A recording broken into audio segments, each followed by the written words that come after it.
Alright, so quick video, painless wiring.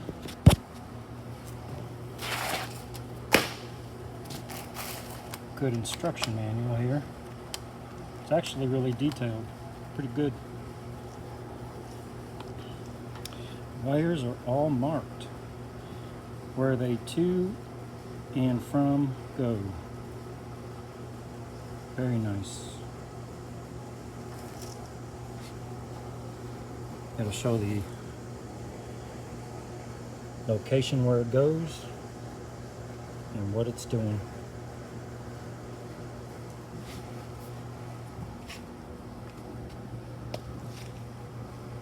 It looks bad, but it really isn't. It's really easy, actually.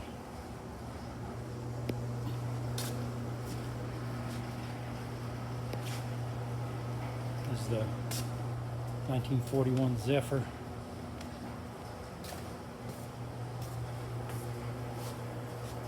Just got done doing a tune-up. We're gonna get a carburetor for it and get this thing rolling.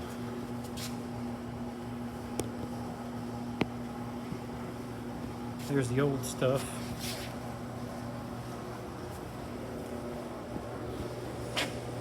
So, yeah.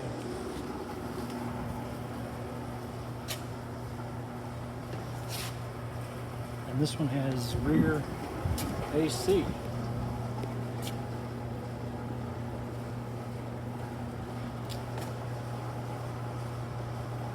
So that'll all get new wires. Speakers get new wires. Everything is gonna get new wires going to it.